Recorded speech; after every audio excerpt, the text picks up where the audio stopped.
خب ماهانه فیس چند است جناب آری؟ ماهانه فیس از 6000 الی 12000 که ما بخش هر کس اگر خواستن ماهانه ممبرشیپ کارت بگیره خب بخشش کارت درست کنیم از 6000 الی 12000. خب دیگه این غسلخانه و غیره هم است اینجا که است؟ بله به تمام بچه‌ها غسلخانه است که دفعه اول باید شاور بگیره. خب. بدون شاور داخل حوض ما اجازه نداریم که نور پایین کنیم به خاطر که هوا گرمه عرق مونه دیگه مونه و باز اورا فاسد مونه. درست. اول شاور بگیره بعد از درون حوض کنه. بسیار خوب. اور از غسل کدو بعد باز شاور بگیره. بله بله. که خوب دیگه هم صاف کنه خود باز خانه بره. بله شامپو برش توزیع میکنیم. خب شامپو یک رستوران چر اینجا واز نمونچر که از غسل کدو بعد بچه گوش نموشه. باید برگر باشه، بوتل باشه، چیپس باشه. اینی چیزا هم در اینجا باید باشه منیزی او بازی کسته. سوال خوبه. رستوران هم داریم اینجا. خب و چیپس تیار مونیم، بچه برگر تیار مونیم و کباب غیره. یک هتل کامل داریم اینجا. او دمنه پارک است. بله پارک است درون او بازی هم راه داره که بچه آردر میدیم و همین جلب او بازی برایش میدیم. بسیار خوب بسیار خوب. بسیار تشکر جور باشین. خوش باشین. تشکر از شما. دوستان السلام علیکم. ما هستم آقا کاظم و امروز هم دوم در حسینیان پارک سویمینگ پول از اینا آوازی از اینا اور کدزمو منیجری چیزا زی آوازی کدزمو است دیگه از اینا کم پرسانیم که ایچی اینا کسا پیسه چند میگیرن اور کلورین وغیره استعمال نمونن دبنی او کسا. السلام علیکم سر جی. سلام علیکم. چی حال خوب هستین؟ سلامت باشید. درباره آوازی کم بگین دوستای ما را که شما چند فیس میگیرین، ماهانه فیس هم میگیرین شما یا روزانه که بچه هم آیا از اینا شما چند میگیرین، چی حسابه، تایمینگ چنده؟ تشکر. اول سلام به شما و تمام بینندگان شما. لطف کردین تشریف آوردین. ما از قسمت ما خودمون متأسف برما داریم اینجا. خب ما همیشه هفته 2 بار آور چنج می‌کنیم. بسیار خوب. دیگه نیاز به کلورین و مثلا مواد نداریم که ما روی آب استعمال کنیم. بسیار خوب. دیگه فیس یا انتری ما بخش آوازی از 500 شروع بخش خودترکا 400 3.5 ساعت تا 300 الی 2.5 ساعت. خب و پول از ما به 2 حصه تقسیم شده که پول کلان است بخش بچهای کلانه و یک پول ریزه یک بخش اشتکای زیر 6 ساله. خب و ارتفاع پول کلان 4 فوت 5 فوت و 6 فوت. خب و در بین از جای بسیار جای سیف است و امن است. دیگه ما همیشه تلاش کنیم که آبی تمیز و آبی شفاف بخش دوستا عرضه کنیم که بخش صحت از ما مضر نباشه. صحیح. خدا نخواسته یک حادثه شونه برای زو کسی شما آدم دارین که بچاو کنه اور در این تایم کسی یک انسانی جان ضایع نشنه، یک ریزه دوب نشنه. اور شما دوب وغیره دارین، لایف جکیت دارین، چی حسابه؟ بله جکیت گلاسیس و مثلا توپ است بخش کسایی که آوازی بلد نداره میتونیم از اونها بخشی رو توضیح کنیم و استفاده کنیم. خب دیگه برای بچهای ریزه اینا توپ وغیره است، اینا مطلب ضرورت نیست چند فوت است بچهای ریزه که است؟ بچهای ریزه نهایتاً 3 فوت 2 فوت هستند. خب زیر 6 سال میتونه در اونجا راحت بدون خطر بازی کنه. خب مطلب تبالی خدا نخواسته گوی تر حادثه نشده که یگو جان قیمتی جان ضایع شده باشه بنزی او بازی کسته؟ نه شکر الحمدلله هیچ کدام حادثه نشده اینجا. بسیار خوب. بسیار تشکر شما ما تایم دادین، وقت دادین برای چینل از ما دیگه. بسیار مهربانی شما. تشکر از شما. بسیار مهربانی.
दोनों तुम बड़े गुस्ल कदम दे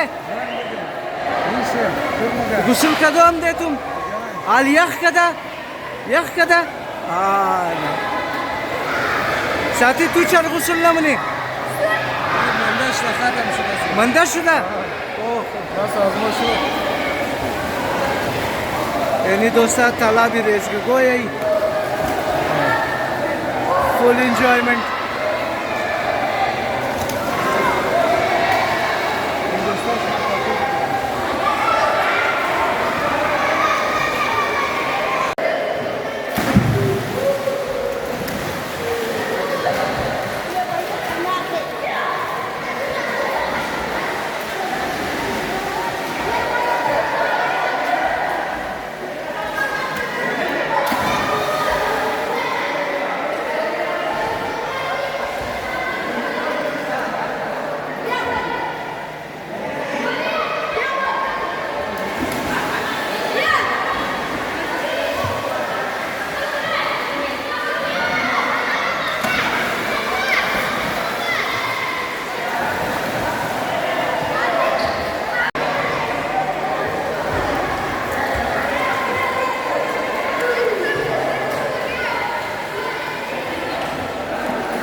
یعنی هم دوستا آو تازه فرش مایه من ایسی درم من سویمینگ پول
इंटरव्यू वगैरह तो नहीं चाहिए बरोबर सर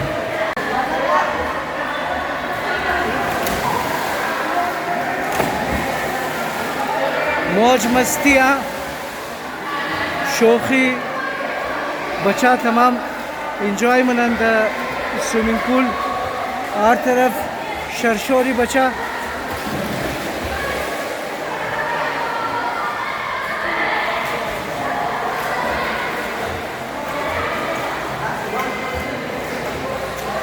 یک چیز است که بچه های عذره از ما کسا شوقین آوازی است और खूब खूब आवाज़ा दमने कौम از ما است من बच्चा اینجی غیر قوم بچه هم است برای آوازی هم دن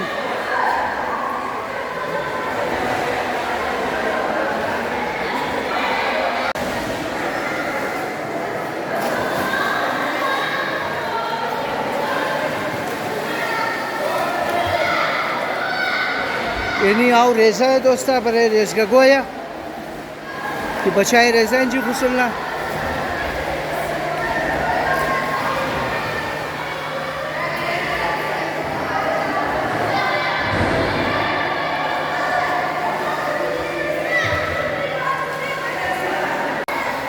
یعنی یعنی دوستا چیزش است جای غسل که بچه که اول مایه برای غسل کدو اول اینجی کسا یک دفعه خود کو صاف منن و بعد دمنه آو دبکی میزنن که اینی جایشی